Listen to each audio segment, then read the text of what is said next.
Cox about to rejoin the race. Now, it's Badet leading, and in second place is the Hexis Aston Martin number 3, which has got Pierre-Brice Mena at the wheel. And there it is, and the gap between them is 10 seconds, and Pierre-Brice Mena is lapping quicker than Ludovic Badet. So in other words, this is the car to watch now, because it's catching the real race leader, and it should be able to get its lead back before, well before, the next round of pit stops. Pierre-Brice Mena then at the wheel, heading towards the second chicane now. Confirmation that the sister car taken over at the pit stops by Gilles Vannelet. So they're going to keep Fred Makovici for the last stint when he may well be needed to work his magic in that car. Leader down towards the Parabolica. There's Peter Cox then into the race. The 24 Lamborghini, after its first pit stop, came. The leader, Ludovic Badet, will come through.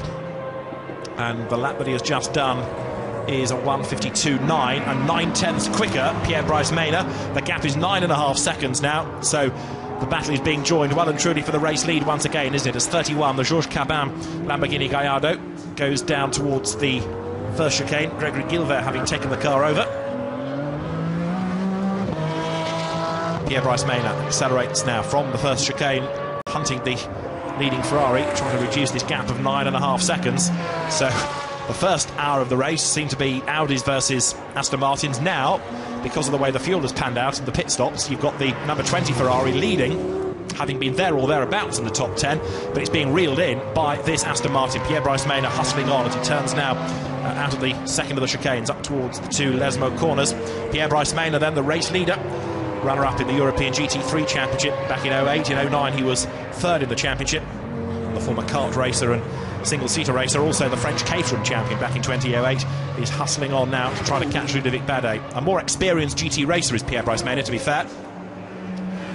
He's going to need all of that experience now to get him back into the hunt. In third place is this car, Bas Linders, at the wheel of the Ford GT. And last time through, Bas Linders was lapping quicker than the two ahead of him. In other words, we're getting the top three concertinaing up. Lots of dust kicked up there. Lamborghini once again has bounced its way through the gravel. And it's 31, which is the Georges Cabin Greg Gilbert car. Gregory Gilbert at the wheel. Not for the first time, I think that car has been in the wars this weekend, but Gilbert at the wheel this time. And we've had all sorts of shuffles going on now within the GT4 situation because of pit stops. And what that means now is that number 65, Andrina Guga, is the leader in the Maserati, but yet to stop. Now, the Ford GT, which I said was lapping quicker than the two ahead, continues to do so. In other words, Bas Linders is still hunting down Pierre-Brice Mena. Last time, he was getting on for over 2 seconds a lap quick. Fred Makovici with a lot of work to do in the next stint. In 11th place is Peter Cox in number 24 Lamborghini on the lead lap. And then behind him, in car number 8, is now Christian Kelders, Aston Martin, still on the lead lap as well. And then in 13th place, car 33, and that's the second of the Belgian Audi Club entries, Greg Franchi at the wheel. All of those 13 on the lead lap, and it's significant that I say that for the two Audis, because they had, in real terms, more time lost because of their pit stops, because they had the puncture and it was a slow in lap. So then they are still in with a chance. When Haley spoke to Andrea Piccini, he was a rather frustrated Italian, saying, no, I think that's it, I don't think we can do much more from here. Well, I reckon they might still be in with a shout here. It rather depends, though, on the tyre situation, because both of those Audis have had identical punctures. Now, whether anybody from the team or from Michelin will fess up to Haley on this and explain what the punctures are all about, I'm not sure, but are they two coincidental punctures, or is there something rather more sinister, given the weight and the load on that car, that's worn away that corner more? And are we going to see it again on this set of tyres and on the next? Is it going to be a problem for the Audis for the rest of the afternoon, or was it just a freak coincidence on that first set of tyres? That's another question to the other two to preserve to the end of the race. 1 hour and 47 minutes of the race remain here at Monza, this opening round of the Blancpain Endurance Series. Cars running in GT3 and GT4 specification, 10 different manufacturers represented, and more to come over the course of the year, because we are anticipating Corvettes to come in, and also Mercedes as well. GT3 Mercedes set to race at Alton Park next week in the opening British GT Championship race, but they're going to come into the Blancpain Endurance Series as well before much longer. 20 then loses its lead. Franck Morel takes the car over. What that now means is that number 3 Aston Martin gets the lead back. Pierre-Brice Mena ahead of Bas Linders at the wheel of the Ford. The gap between them is 7.3 seconds, and the gap had gone up, in fact, fractionally last time. So much of this is down to traffic more than anything else at the moment, but Pierre-Brice Mena good through the traffic. He's got to be ruthless without being aggressive. I know I'm tempting fate in saying this, but it has been impressive so far. The small number of incidents that we've seen. I've had a couple of cars off. That was more, I think, down to oil on the circuit than anything else, but we've had no silly driving, no contact. and therefore the safety car driver carries on doing his crossword. He's not got very much car, at least. The Hexis AMR, a team used to 1 hour sprint races in GT trim, GT1 or GT3. It'll be a slower lap this time around though, because traffic getting in the way. The gap is 23 seconds. It's come down a bit once more between Verdonk chasing after the leading Aston, which has got to pick its way through the traffic. It eventually sorts out 22 Ferrari that was being rather uncooperative. Amandine Foulard getting in the way slightly, and then goes past the Ginetta as well. And there's a bit of smoke, I thought, there from the front right corner. Is this a problem for the Aston Martin? Yes, it is. Tyre looks okay, but you can see the smoke. So how is this going to develop? Is that a tyre starting to go down? Let's keep an eye on this. Number 3 then, Pierre-Brice Mena leading the way, but it looked a bit smoky a couple of corners back. Still pressing on. Let's see what the lap time is going to be in terms of sectors. He's not that quick through the first sector, that's for sure. He is backing off here. He's having to nurse the car just a little bit. He's had traffic to worry about as well, but the smoke from that front right corner for the moment looks like it's gone. In the first sector, Nico Verdonk has taken nearly 2 seconds out of the advantage of the Aston Martin. Turns his way through the Variante Ascari. Looks okay. More traffic to worry about.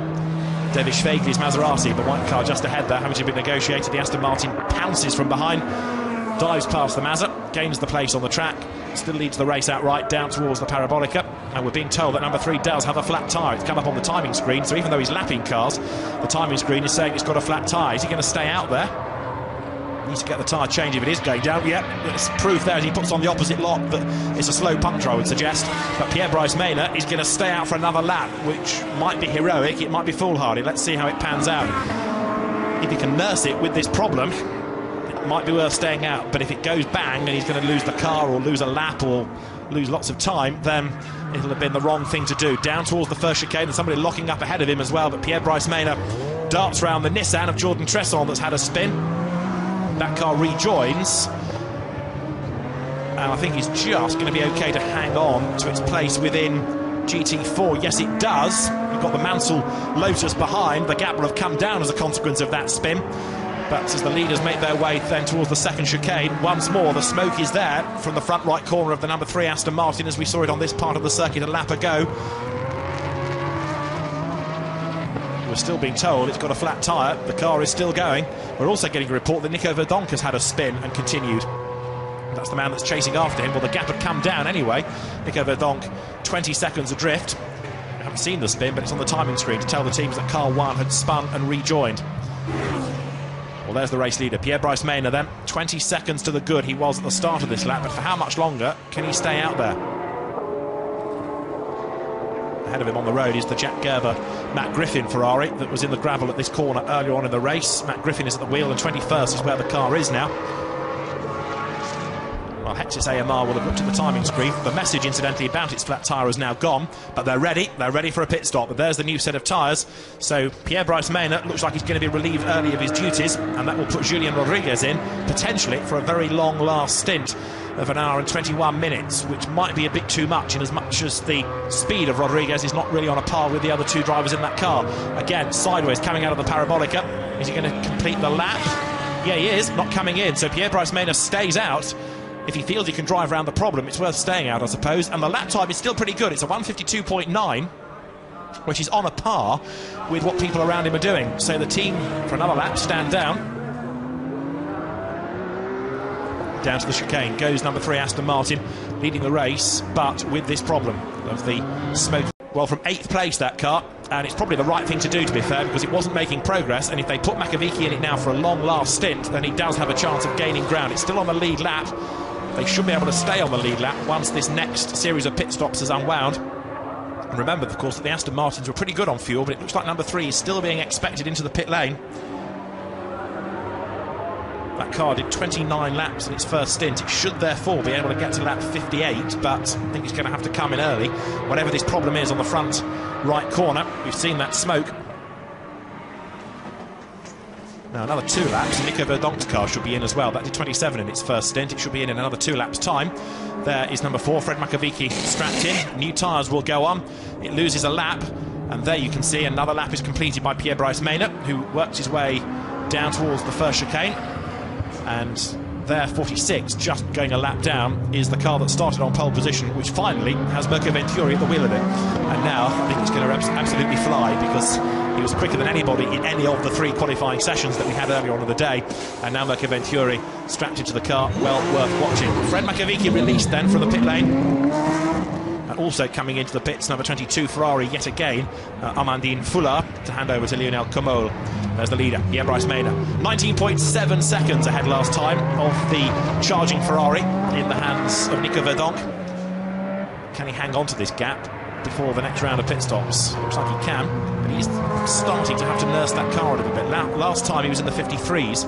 Lap times are going up all the time. Now, Jan Clary was the man that did the first stint in that car, and Jan Clary is in the pit lane. Let's join Haley once more. Jan, Pierce. Finish at this position. Thank you. Thank you.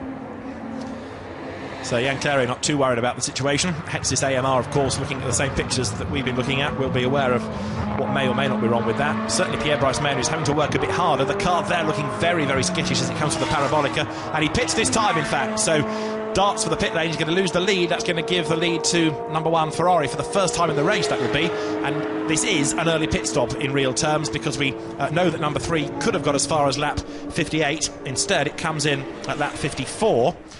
And it's now got to go an hour and 16 minutes. It's got another fuel stop to make, surely, that car. I don't believe without a safety car it can go the distance. And there's a lot of smoke now coming out of the front of the car. I think the mechanic there with the fire extinguisher is ready, just in case things become even more hot and bothered in the pit lane. Yep. So what is it that's caught fire down there? It wasn't a problem when it was on track, but when it stops and all the heat builds up, it becomes a big, big problem. So after the great effort of Jan Clary,